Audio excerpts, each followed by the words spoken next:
प्रिय छात्रों नमस्कार। यदि आप क्लास 9th में पढ़ते हैं और अपने पेपर 2025 की तैयारी करना चाहते हैं तो छात्रों आप इस वीडियो को पूरा देखिए, क्योंकि आज की इस वीडियो में हम लेकर के आए हैं वार्षिक परीक्षा 2023 कक्षा 9 विषय विज्ञान का पेपर।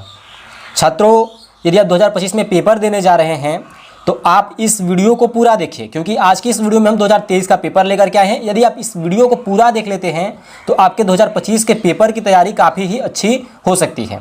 और छात्रों और इस पेपर को हम हल सहित लेकर के आए हैं।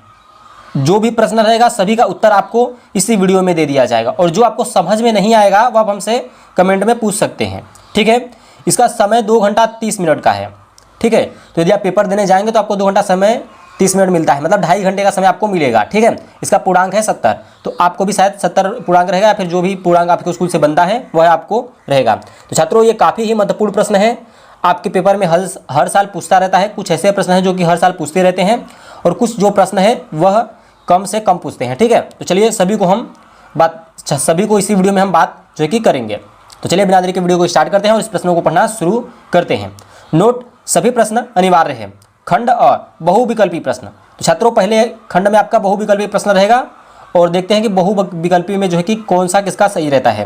तो पहला विस्थापन का मात्रक है, तो विस्थापन का क्या मात्रक है? क सेकेंड, ग न्यूटन, ख मीटर, घ मीटर सेकेंड। तो जो विस्थापन का मात्रक है वह हमारा मीटर है। ठीक है, मीटर के द्वारा हम विस्थापन को जो कि विस्थापन का मात्रक जो है वह मीटर है। ठीक है, इतना क्लियर होगा आपका। चलिए प्रश्न दूसरे की तरफ चलते हैं।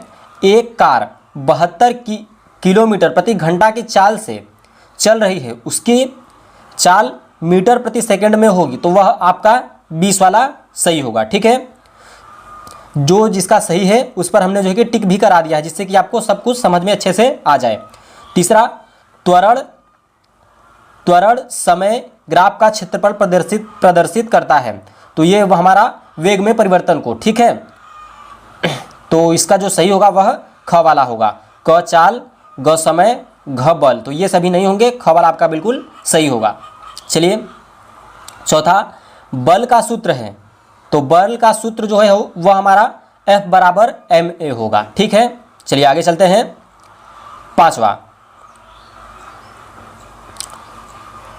पांचवा का जो है कि आप सभी को कमेंट में बताना है। ठीक है, जो छात्र इस 5वें का सही जवाब देगा उसके लिए कुछ न कुछ जो कि व्यवस्था करा जाएगा। चलिए आगे चलते हैं। कुछ ऐसे प्रश्न हैं जो कि आपको स्वयं से करने हैं। यदि आप सवाल लगा लेंगे तभी आप प्रश्नों को कर पाएंगे। चलिए आगे चलते हैं अब हम। तो प्रश्न नंबर 6, किसी वस्तु का जड़त्व तो निर्भर करता है, तो वस्तु के आकार पर, या फिर ख वस्तु के लंबाई पर, ग वस्तु के द्रव्यमान पर, या फिर घ वस्तु की चौड़ाई पर। तो किसी वस्तु का जड़त्व निर्भर करता है वस्तु के द्रव्यमान पर, तो ये आपका बिल्कुल सही होगा। 7वां, कैपिटल जी का मान होता है, तो कैपिटल जी का जो मान होता है वह इन सभी के आधार पर जो सही होगा वह ये होगा 6.673 × 10 - nm 2 kg - 2, तो ये इसका सही होगा। तो आप मिला सकते हैं, वैसे इसका ये वाला सही होगा। ठीक है, जो हम लिखे हैं बगल में। और 8वां, स्मॉल जी का मान होगा 9.8 मीटर प्रति सेकंड। ठीक है, ये आपका सही होगा। और 9वां, गतिज ऊर्जा का मात्रक है, तो गतिज ऊर्जा का क्या मात्रक है? क जूल, ख वाट, ग किलोवाट, या फिर घ न्यूटन। तो गतिज ऊर्जा का जो मात्रक है वह हमारा जूल है। 10वां, शक्ति का मात्रक क्या है? शक्ति का मात्रक जूल है, वाट है, ग मीटर है, या फिर न्यूटन है। तो जो शक्ति का मात्रक है वह हमारा वाट है। 11, ध्वनि की चाल सर्वाधिक होती है, तो किसमें ध्वनि की चाल जो है कि सर्वाधिक होती है? ठोस में, द्रव में, गैस में, या फिर इनमें से कोई नहीं। तो जो कि ठोस में जो है कि सबसे अधिक ध्वनि की चाल होती है, क्योंकि यदि एक ठोस वस्तु को एक दूसरे में टकराया जाए तो यह काफ़ी तीव्र से ध्वनि करते हैं, जबकि द्रव को द्रव्य में या फिर किसी और वस्तु को द्रव्य में टकराया जाए तो इनमें क्या है कि थोड़ा कम आवाज़ सुनाई देता है और गैस में ना के बराबर आवाज़ सुनाई देता है। इसलिए जो हमारा सही होगा वह हमारा ठोस में बिल्कुल सही होगा। चलिए आगे चलते हैं। मनुष्य सुन सकता है खाली स्थान आवृत्ति की ध्वनि से, तो वह किससे, तो ये हमारा ग वाला सही होगा। 20 हर्ट्ज से 20,000 हर्ट्ज तक, ठीक है। 13वां CO2 का ग्राम अणु द्रव्यमान है, तो यह हमारा 44 ग्राम, ठीक है। और 14 सोना गोल्ड का प्रतीक है AU, तो गोल्ड को हम AU से प्रदर्शित का ये जो कि प्रतीक है, ठीक है। चलिए आगे चलते हैं। प्रश्न नंबर 15, न्यूटन की खोज करने वाले वैज्ञानिक का नाम।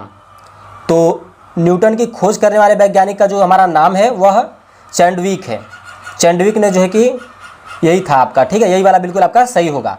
प्रश्न नंबर 16, परमाणु के मूल कण कितने हैं। तो परमाणु के जो मूल कण हैं वह हमारे 3 हैं, ठीक।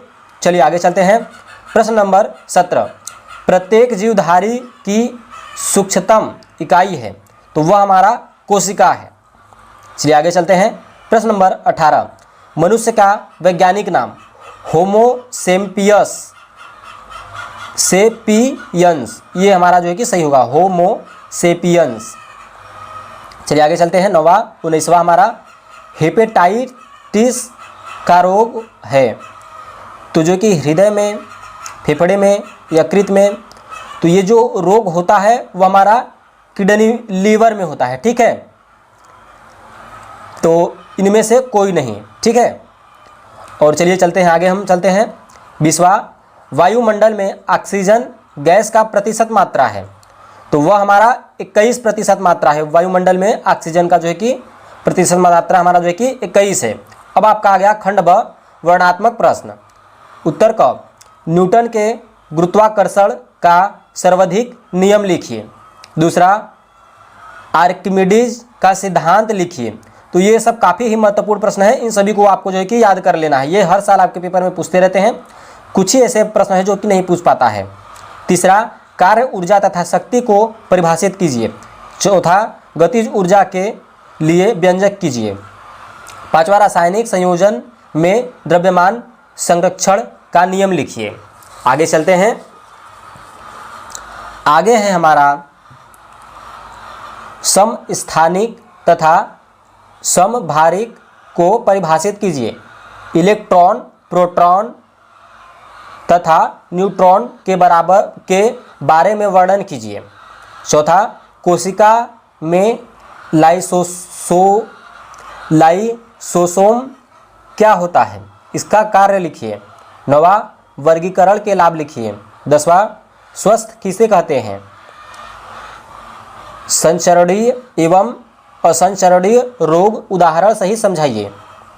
11वां, अक्षयशील नवीकरणीय संसाधन तथा क्षयशील अनवीकरणीय संसाधन को उदाहरण सहित लिखिए।